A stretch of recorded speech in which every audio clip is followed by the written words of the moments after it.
Hello. Good morning. We can keep this informal. You can shout questions, but I haven't started. Well, thanks to the 13 organizers and everyone here for having me. I feel like I'm coming home, although I haven't been in Amsterdam in 20 years. So I'll explain why I think I'm coming home, and a lot of this will be sharing a little bit about my perspective and what I see, right? So I'm just one person. I've been very fortunate to interact with a lot of the communities, and I'll go through my history, but it's my lens. I don't know that I'm right, so challenge me, and I really feel like it's a sense of collaboration that really will find the answer. So my perspective will really be, I want to share a metaphor for what I think is happening in the ecosystem, why I think it's this group and this audience that will make the difference, and also a sense of optimism in that I do believe the future is always going to get better. I know the word innovation sometimes gets mixed and misused, but if I think about people improving their lives' standard of living, if I think about communities that are not innovative, and I've been in places where people aren't excited, they're not energetic, they're not like this group, right? We're not like that, right? So I have a sense of optimism that I hope I convey, and I hope I stir something, and if it's the wrong thing, let me know. So a little bit about me is that my last 7 years have been in this ecosystem. Most currently, I run product at a company called Portworx. In one sentence, you could think of it as we're trying to enable Kubernetes to do data management within Kubernetes. Before that, I was the product manager at Google doing Kubernetes before we had a name. I wanted to name it Omicron, but that name didn't go well. At the same time, we were very invested at that time about making sure the community was part of how Kubernetes got defined. And since I've left, the organization's done tremendously well, and they've helped that. And I think that's part of the reason Kubernetes has succeeded, right, is that they take outside input, they have the SIG groups, and even just the way they interact in GitHub, et cetera, has really been open. So I really firmly believe that that's been part of the success in the DNA. And prior to that, I was responsible for the Google Cloud ecosystem.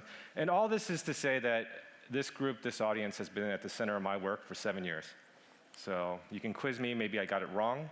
But I care very much what this group thinks. I care very much that we lead the change, because I don't see it coming elsewhere. And I'll talk about why. And so I'll have a little bit of a doom and gloom and paint the picture. But I do think I want to end with some optimism, right? And finally, one last thing about me is I'm also on the board of a nonprofit where we focus on retention of women in technology. So it's something I hope I carry home. I have 2 daughters.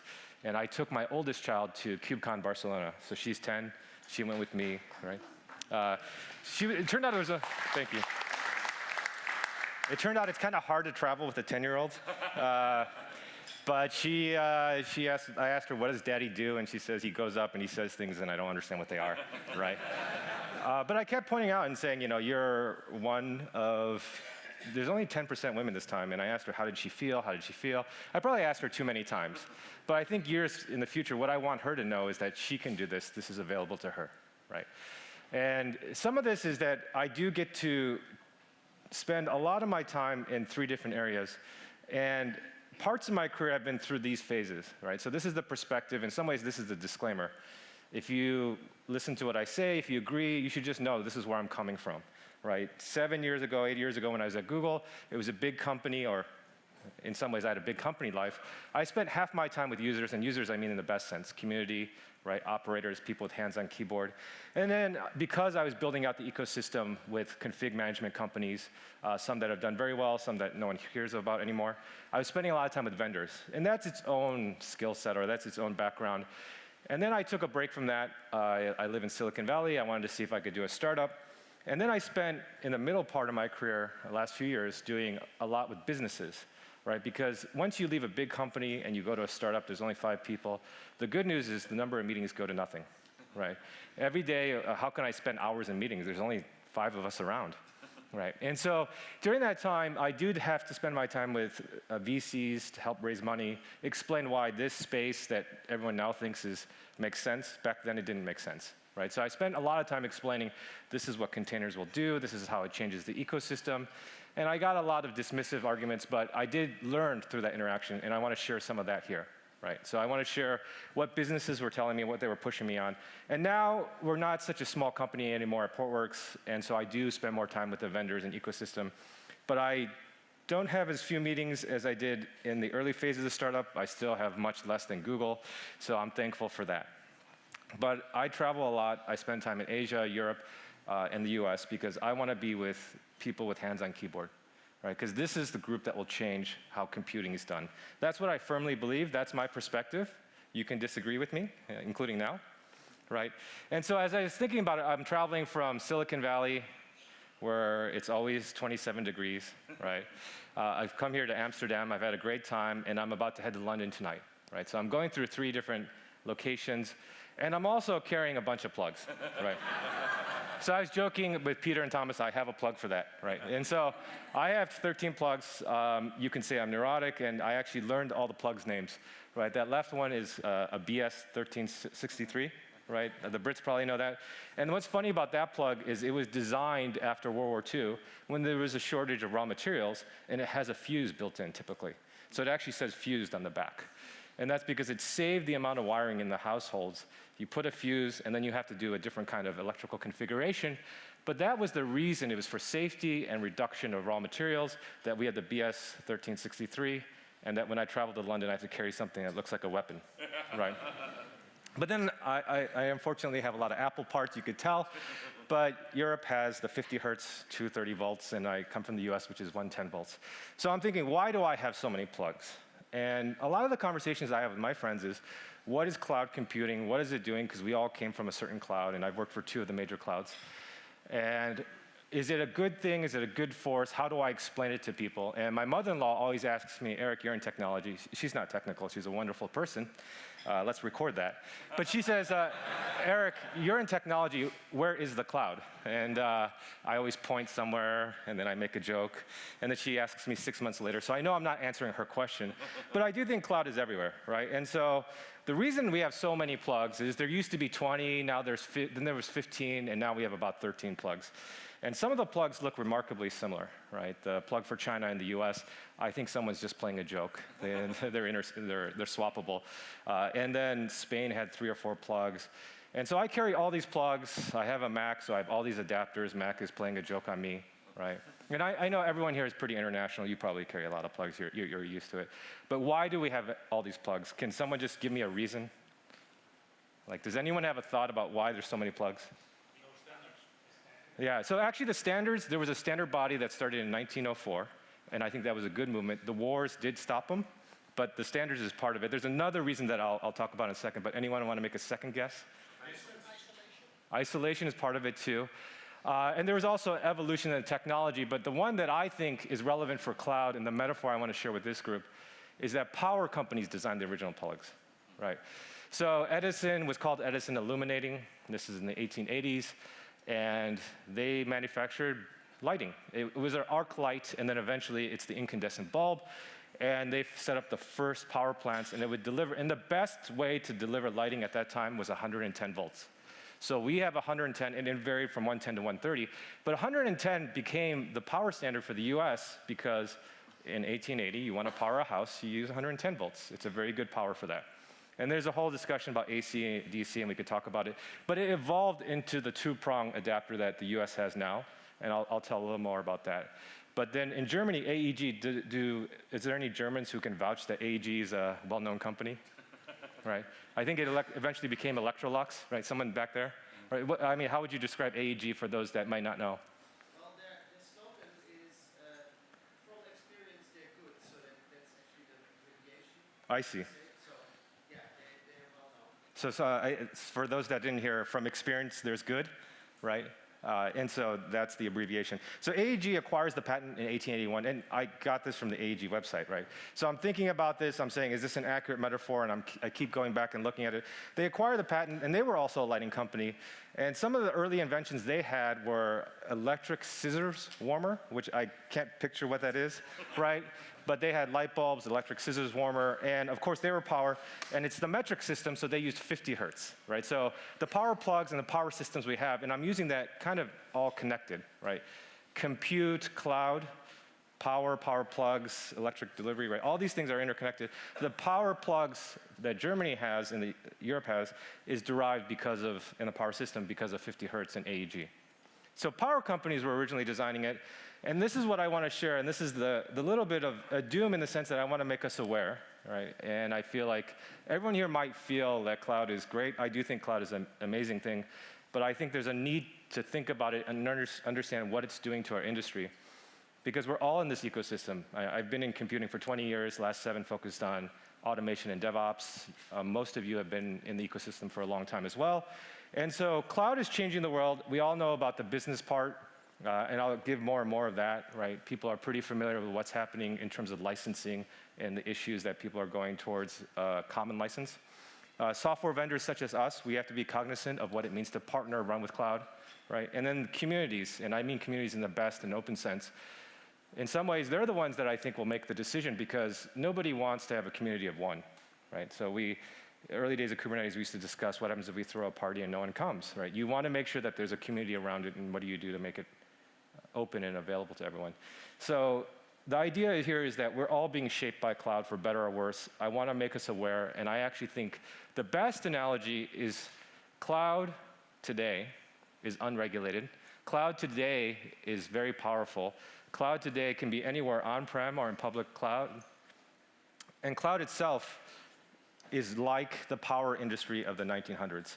So there was a little bit of regulation and standardization that occurred later, so I can't use power all the way throughout. I have to focus around 1900 to 1920 to tell this part, because I do think cloud will change because of this group. And I'm saying that if I take it to before regulation, if I take it to the early phases of power, that's analogous to our situation or our day today with cloud. Does that comparison make sense? And I have a whole list, and some parts, the metaphors don't work all the way through, right? But cloud is a platform, power is a platform, and I'll talk more about it. And as a platform, power needed the first killer app. So killer app in the sense of appliance or application. I'm being a little generous with my use of the English language.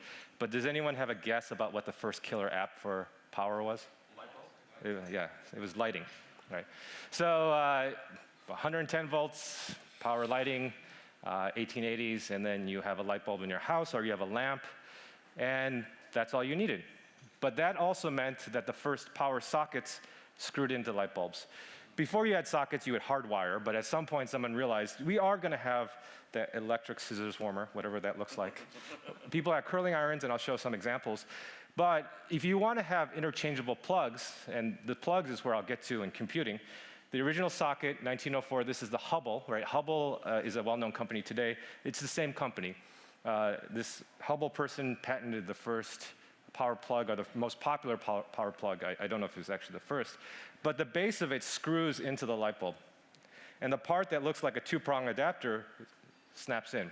So if you have a light hanging down, you take the base, you screw it in, and you plug that into the light bulb, because you have no other power cords in the house. It was lighting, and now you have the second appliance. Now what do?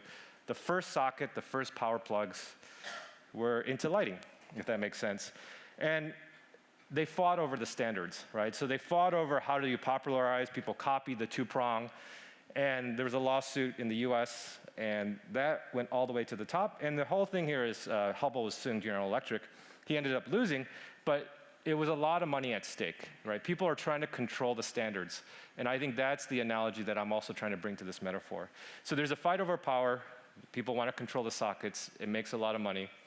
In the US, I'm sorry, not in the US, in computing, what I would say is virtual machine historically, or the last decade or so, it has been the plug for compute, right? So the virtual machine is the plug, the hypervisor is the socket, and people are trying to control. So if I have a VMware VM, I can't run it on AWS, right? If I have an AWS VM, without a lot of conversions, right? But if I have an AWS VM, I can't run it on Google Cloud. If I have an Azure VM, I probably can't even run it on hypervisor, right? Hyper-V, right? So the whole thing is they're not interchangeable. Each plug, each VM is made for its socket, and people are trying to control that. Does that analogy make any sense? Because if it doesn't, this whole rest of the presentation is going to go south, right? But I think, the optimism I have, and I realize that I care a lot about containers, and this audience, not everything's containers, I understand that, but I want to have a specific point, right? So my specific point here is that containers are the multi-cloud plug. It's a little bit generous, right? Because the plug, the socket, it also matters here. And it's not enough to have a container and a container runtime. You actually have to have all the scaffolding. So scheduling is absolutely important and very dear to my heart. But my point here is it is a better start. I have something that runs, I could pack all my libraries in it, and if I change the underlying system, I know I could take a genomic sequencing app from a decade ago, bring it forward, and run it on the next runtime because all my user libraries are packaged. So there's a use case that's relevant, independent of what is happening at the macro or ecosystem level. But I'm saying right now, the power industry or the compute industry is fighting for that standard. And so it is centered around containers, and I think that is something that's happening right now. And so what we'll see is that all the offerings from vendors become container-based or default to container-based. And so I was talking to a friend of mine who, I grew up in the Midwest of the US, and he has been in IT security for insurance companies for the last 20 years, right? And I asked him, I said, I'm in California, sometimes we get too much caught up in our own bubble. What do you see? Is it true that you're trying to do more SecOps? He explained to me shift left because security has its own jargon that I don't think anyone else outside of security understands, right? And so I was talking to him, this is my poor drawing of me on the right. And so a lot of texts go back and forth, and his whole long story to me is I said, hey, how do you lock things down in public cloud because you're an insurance company?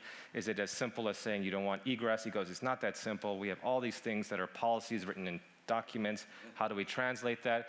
And he starts talking about, and the arrow is talking about his firewall, and he says, we need to automate our firewall rule creation. And I'm thinking, because I'm coming from a Kubernetes perspective, he's probably talking about ingress controllers, talking to an ELB. And he's not talking about any of that. The way he opens his firewall today, I don't know if anyone would guess it, is that people SSH into the machine and actually open the port. And this is 2019. This is not a 20-year-old conversation, right? This is an iPhone text message from this a month ago, right? His whole point is this is how we do things today.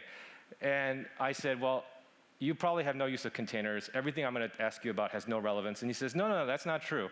We have a ton of business pressure, right? So he's saying that they're worried that someday somebody else will have electric toothbrushes that matter to the insurance company, that matter to this whole entire ecosystem. So he has to go build out a bunch of services that connect to others. So he is thinking about containers. And his whole point to me is, we're an insurance company, we're over 100 years old, we have a ton of technical debt.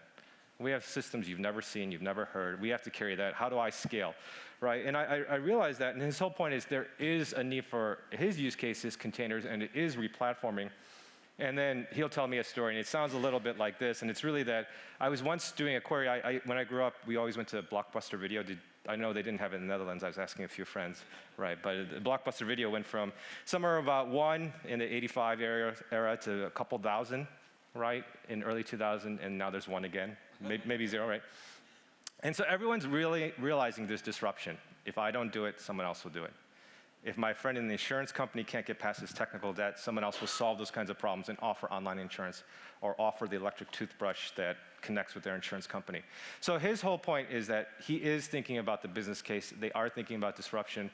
And I believe that's why it comes back to this group, is the only way to solve these kinds of problems are through the skill sets that you all have, right? It's not going to be the way we used to do it. It has to be something new. We've already tried the old way. It has to be something new. It has to be community-led. It has to have the skill sets of automation that you bring. And it's because people are worried that they're going to be disrupted by maybe not Netflix or something like that, right?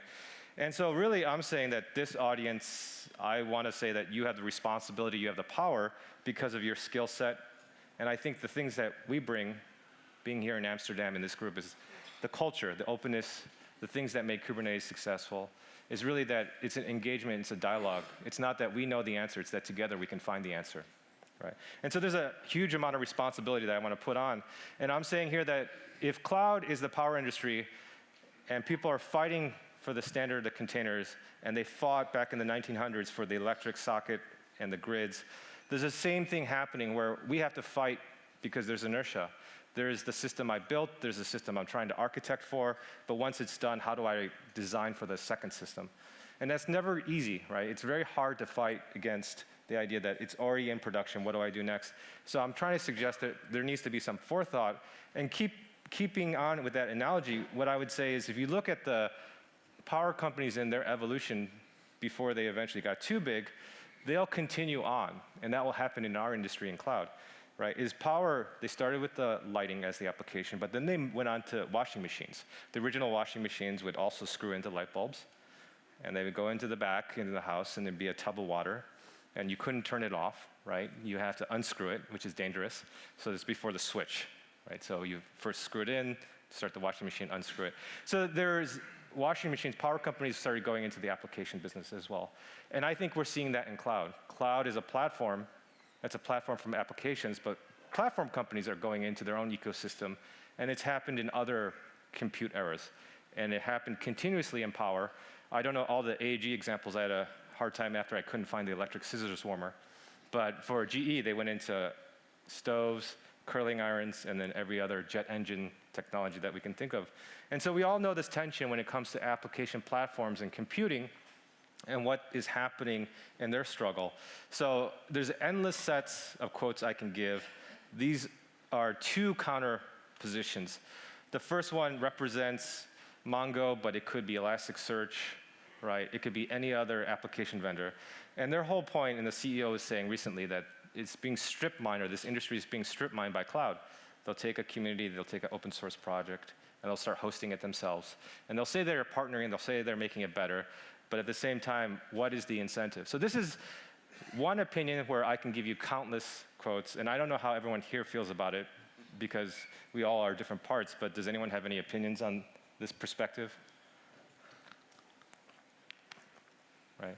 But it's like, how do I build a business? How do I pay the paychecks? And then the opposing side, and Matt is actually quite famous, but Matt's perspective was actually on the other side, and he's using Elasticsearch as an example because of the recent news with Amazon. And his perspective is, we're talking about Amazon is going to contribute to Elasticsearch. It is going to compete with Elasticsearch's ability to monetize, but is that the goal? Is the goal to protect Elasticsearch, or is the goal to protect the innovation or the community? And is that a bad thing? And there's other people that I could have quoted on the right side. Adrian Cockcroft in this article is also making a similar point, right? It's like, sure, somebody on the left built an application. Sure, a public cloud is hosting it on the right. But on the right, we're also adding contributions. And is the goal to protect the original application vendor, right? And so I don't know the answer to this one. And this is when I'd be happy to continue talking, because I thought there would be a clean good and bad. And I don't know there's a clean good and bad, right? But I do think that it's this group, and I do think that there's a dynamic that we need to help set. And I want to make that concrete suggestion, but I just want to draw very clearly that if power moved up the application stack for them, building washing machines and eventually jet engines, compute is doing the same thing today, right? Compute is trying to control the socket. They're trying to move upwards. And there's a healthy tension, but in some ways, we need to equilibrate. And so this is just me walking through where the analogies made sense. And somebody here, see if you disagree with some of them, right? The cloud industry had VMs and hypervisors. The power industry has plugs and sockets. The expansion was application stacks for cloud. On the right, it's appliances, conglomerates, right? Few large players. There's hard lock-in. There was standardization in the power business, and it kept getting set back by the world wars, right? Does this part, anyone feel differently? Right. I'm trying to say, what is cloud? Yeah, please. It's not specifically different, but yes. power industry basically got turned into Regulated monopoly? yeah. Yeah. And that's not happening Yes. for cloud. So Right. that's kind of a different beast, not apples to apples. You're right. And so the comment was the power industry got regulated, right? And it became, regulation, at least in the US, became that if you have economies of scale that never stop, that's one sign of regulation. I'm not a lawyer, by the way. But the thing here is that, compute hasn't had that, and there's been discussions, right? There's a professor out of NYU, Scott Galloway, who talks about, Amazon should be broken up. I don't know if I believe that yet, right? But I'm just saying that you're right. There was a regulation, and it hasn't happened to compute. And right now, there's economies of scale that could keep on going. But there's also something here that I do think is different, and I'll get to that right now, is that in the era of power, back in the 1900s, At the same time, there's Taylorism, and the idea here was that you minimize the amount of decision-making and you centralize it at the top. And in this book, Team of Teams by McChrystal, his point is that Taylorism was trying to say that if you had a manufacturing plant and they're making paper, it used to be before Taylorism that the chemists would analyze the pulp content. And so as you're manufacturing, you need to analyze. What Taylorism was trying to introduce into that plant, and they did successfully, is that you just standardize to a few questions and you make it so that the most basic skill set can satisfy. And it increases productivity, but it minimizes the amount of decision making at the bottom. So I'm saying that power was an era of industrialization. Industrialization was saying that you have limited ability to make a decision. You're executing a task, and that's it. Repeatable task. You're nothing more than a cog in a machine. And I don't think we're like that, right? So I do think there's a difference. I did want there to be an optimistic point of view. And I think here, right, you're at the center of, my mother-in-law is asking me where the cloud is, yeah, right? And this is the common notion, and the idea here is that it's gonna be through this group, because it's no longer like the Taylorism world.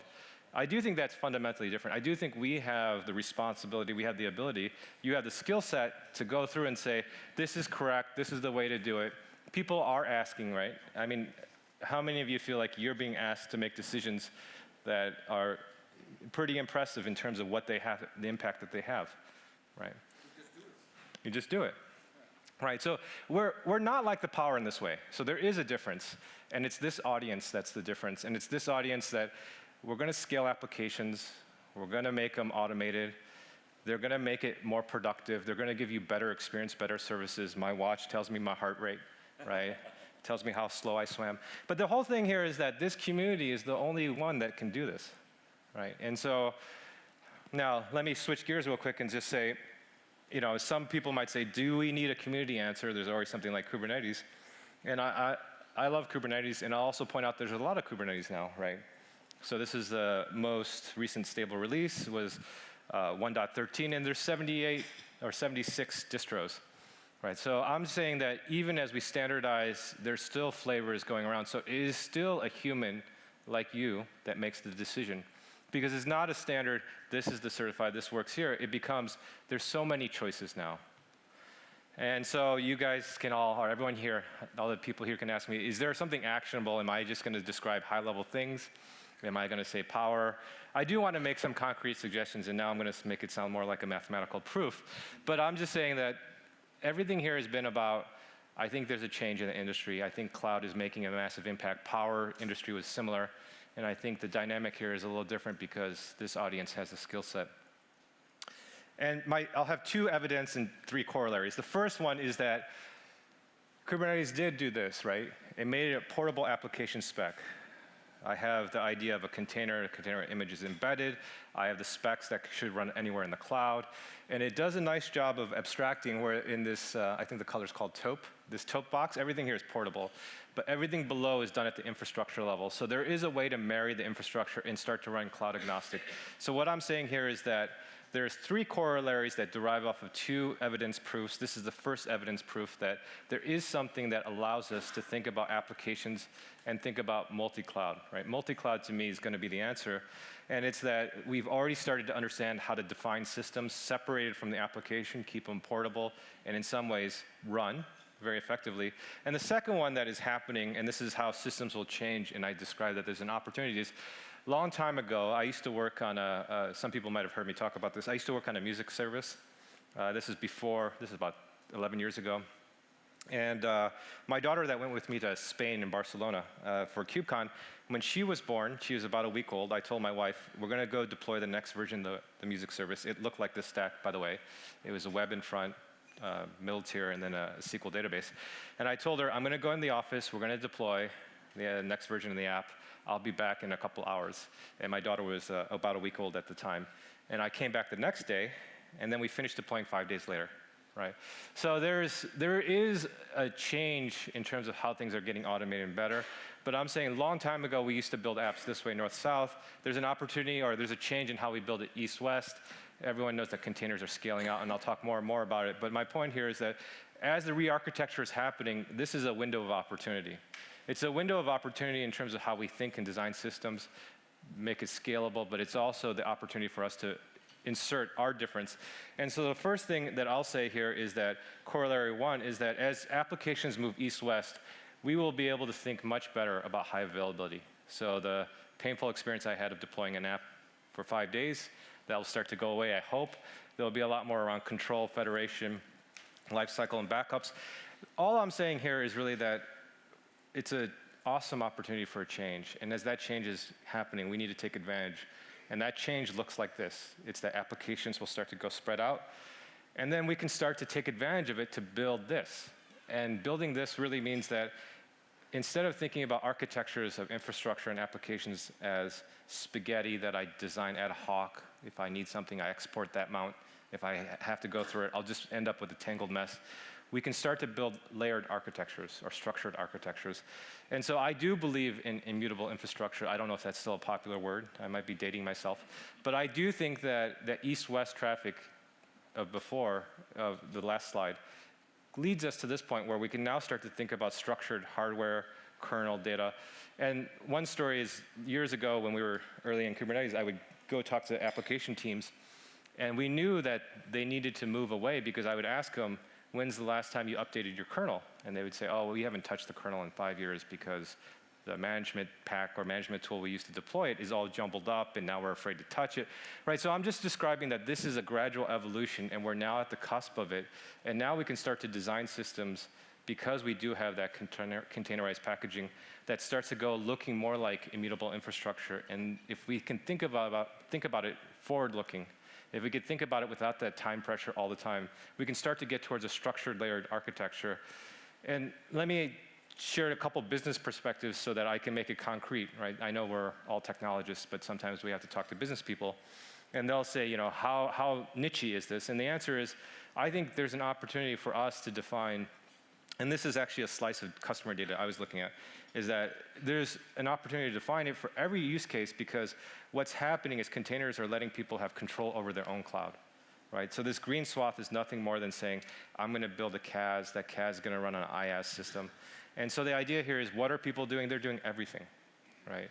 And obviously there's different levels of how advanced teams are, but my point is, this is not a plug, containers is not a plug for one use case. It's not a plug for one piece, it's a plug for everything. And so it's the universal plug that people are building to run, and they're basically doing it to control their destiny. And I think that's an optimistic, positive sign. And then if you ask, where are they doing? So another slice of business data is that they're doing it everywhere, right?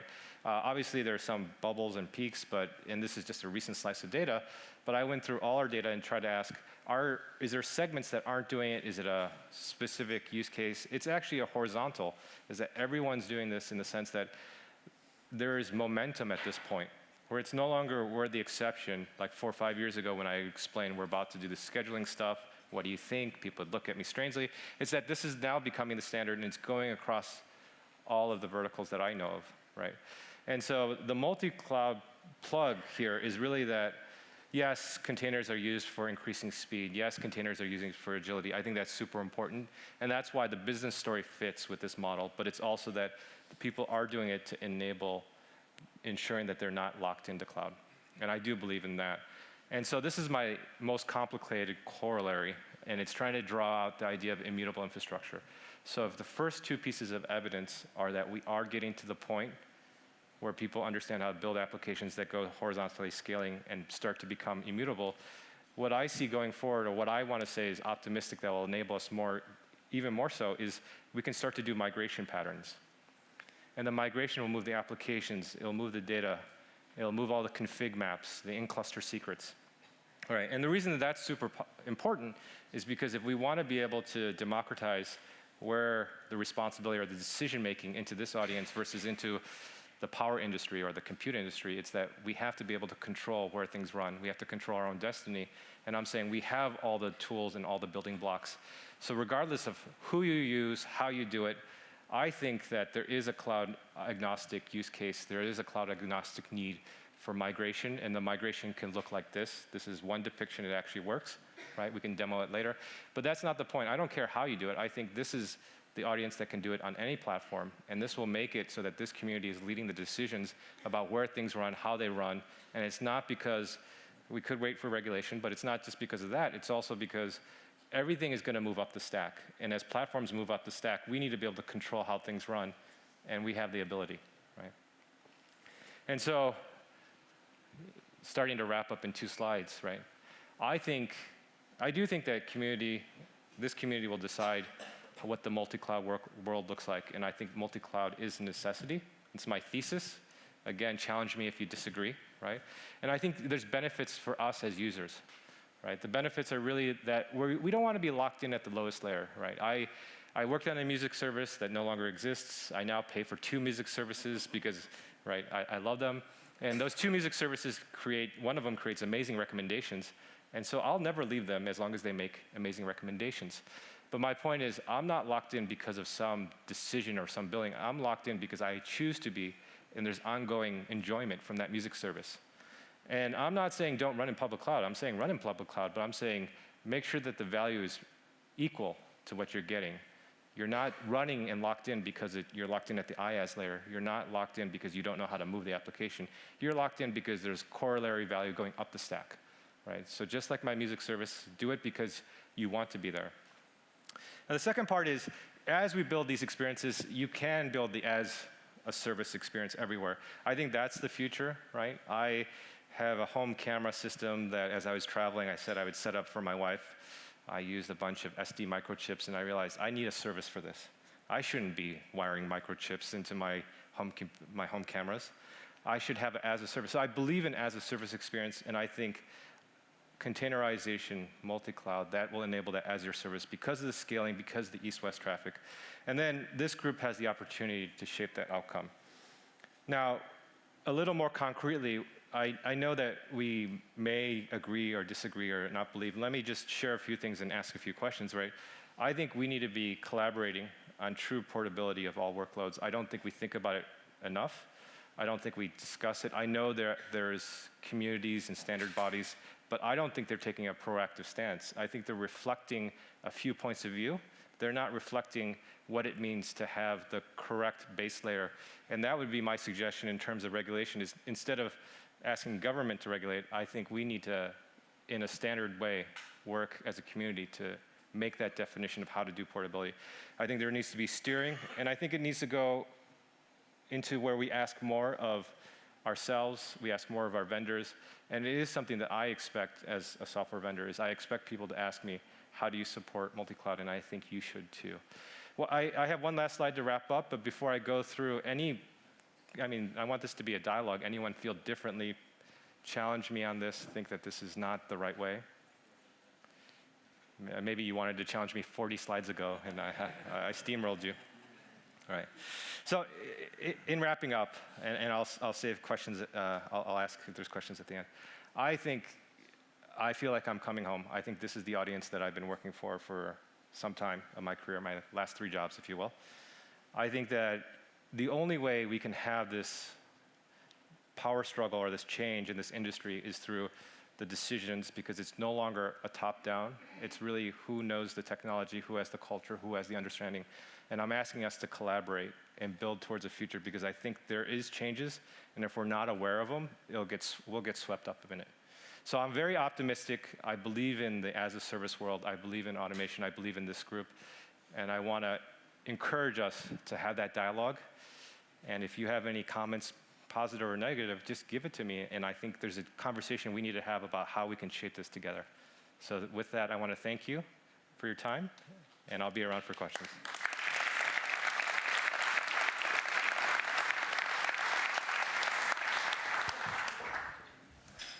Thank you so much, Eric. Thank you. Does anybody have any questions? Yes. Okay. All right. I'm going to throw the mic box around so we can be kind towards the folks. Yeah, watch out for the folks listening on the live stream. Sorry, who had a question? Here? Over here. Ooh, got it right the first time. Welcome to Europe. I'm sorry? Welcome to Europe. Oh, thank you. Yeah, you're all Americans, and it's all American ecosystems. How do you look on that now when we are going into regulated market and so on? Are you asking me about political markets and macroeconomics? But it's like, you're all Americans, it's all American ecosystems, and we are Europeans. So is the question, what do I think about? Yeah, regulation, maybe like there are forces from Europe or Asia or somewhere South America that you got to regulate because everything is US systems. Right. I think that, I'll give an example of GDPR, right? I think there's examples where GDPR and Europe is leading the privacy. I believe in GDPR. I believe in the fact that I should be able to control my data. I do find it a little annoying when I'm in the hotel and I have to answer all these cookie questions. But I think somebody will solve that, right? Because it's hard to just do my own, airline ticket purchase. So I do think that there's privacy that's important. I don't see that in other regions outside of Europe as much. When I go to Asia, for example. Then I do have concerns about what systems we're building, because sometimes I think we're building systems that look a little bit too much like ways to watch. And I do think that there's pockets of thought leadership in the US as well there, but it's not necessarily at the government level, to your point. So I don't know the answer in terms of, I think that regulation itself is necessary for certain aspects. I don't know how it would apply all the time to this industry. To your question about how it could apply to cloud, I don't know how governments would be able to think that fast. I've seen interviews with the senators. They don't even know. They're asking where's the cloud as well, right? So I believe that rather than regulate it that way, the things that I was talking about should be done through a community. And I think regulation is important for things that are human rights like privacy. Did I answer your question? Sort of. We could do a follow-on afterwards. Any other questions?